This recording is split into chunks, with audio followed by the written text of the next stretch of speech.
వర్గ రాజకీయాలకే కాదు అసమ్మతి రాజకీయాలకు కేర్ ఆఫ్ అడ్రస్ ఆ నియోజకవర్గం. భిన్న వర్గాల సమ్మిళితపై ఆ నియోజకవర్గం గతంలో జనరల్ కేటగిరీలో ఉండగా 15 ఏళ్ల క్రితం ఎస్సీ రిజర్వ్గా మారిపోయింది. నెల్లూరు, ప్రకాశం జిల్లాల సరిహద్దులో ఉన్న ఆ ప్రాంతంలో రాజకీయ చైతన్యం ఒకంత ఎక్కువే. ఒకప్పుడు ఆ నియోజకవర్గం తెలుగుదేశం పార్టీకి కంచుకోట. కానీ గత 20 ఏళ్లుగా వైఎస్ఆర్ కుటుంబం ఆశీస్సులతో మాత్రమే అక్కడ ఎమ్మెల్యే గెలుస్తున్నారు.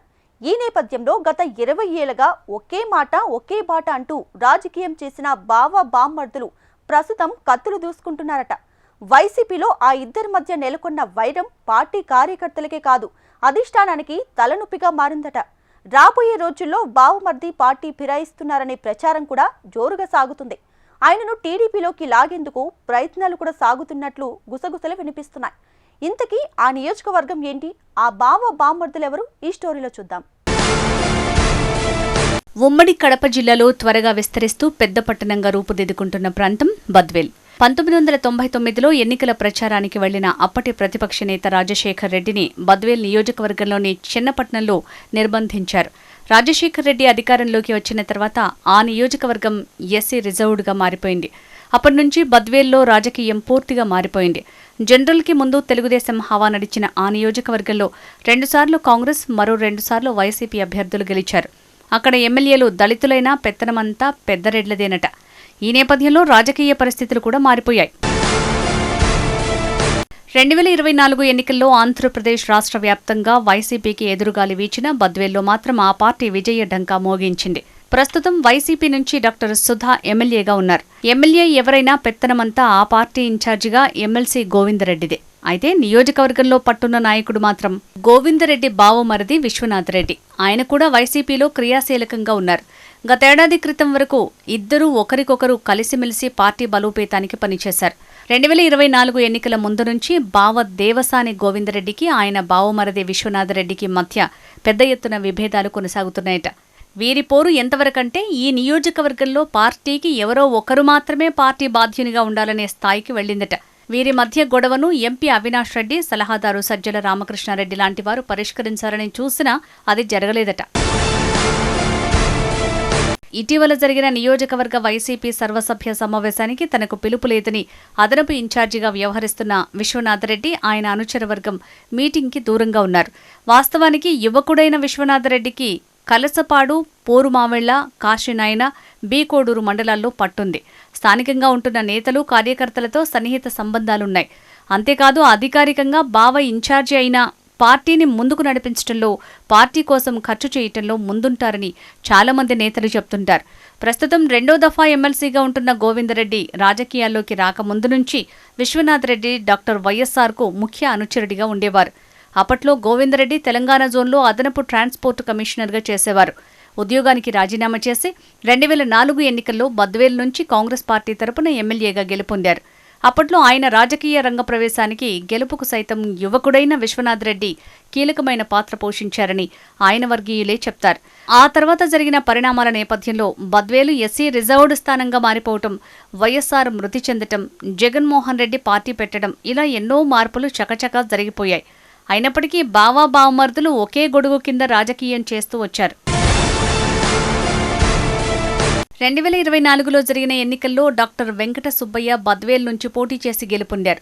ఆ తర్వాత కొంతకాలానికి ఆయన మృతి చెందటంతో వచ్చిన ఉప ఎన్నికల్లో గోవిందరెడ్డి వెంకట సుబ్బయ్య సతీమణిని అభ్యర్థిగా తెరపైకి తీసుకొచ్చారు.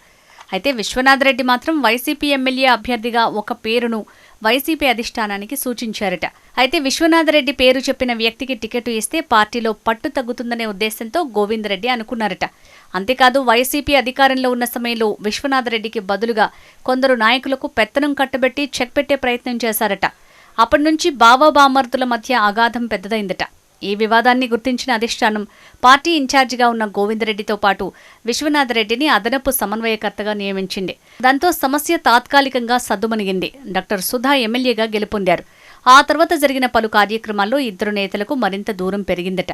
దీంతో విశ్వనాథరెడ్డి చర్యలు గోవిందరెడ్డికి మింగుడు పడకుండా ఉన్నాయట. వీళ్ల పంచాయతీ కాస్త అధిష్టానం దృష్టికి వెళ్లింది.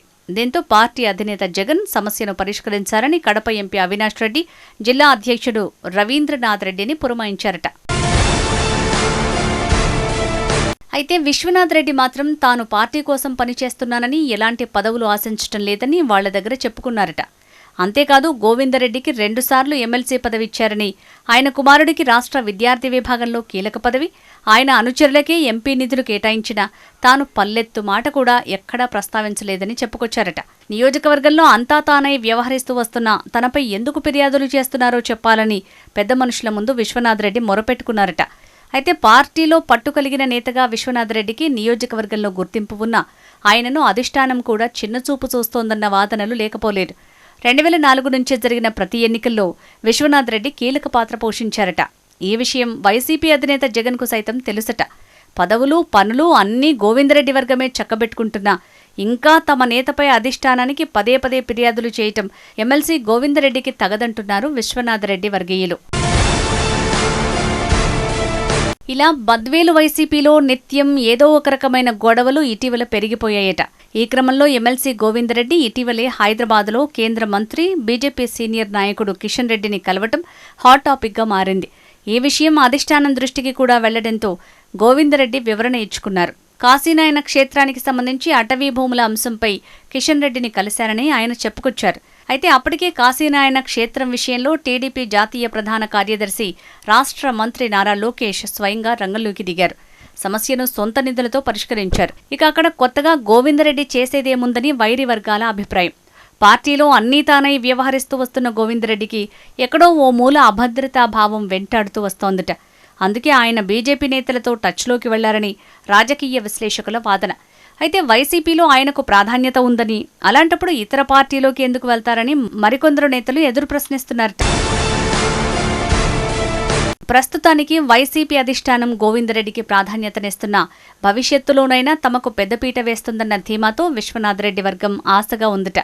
కాగా వైసీపీ అధికారంలో ఉన్న సమయంలో గోవిందరెడ్డి అనుచరులైన కరెంటు రమణారెడ్డి, మున్నెల్లి ప్రభాకర్ రెడ్డి, కలసపాడు గురివిరెడ్డి తదితరులు పెత్తనం చెలాయించారని, వారే అన్ని విధాలుగా లబ్ధి పొందారని చాలామంది గ్రామ, మండల స్థాయి కార్యకర్తల్లో ఆగ్రహం వ్యక్తమవుతోంది.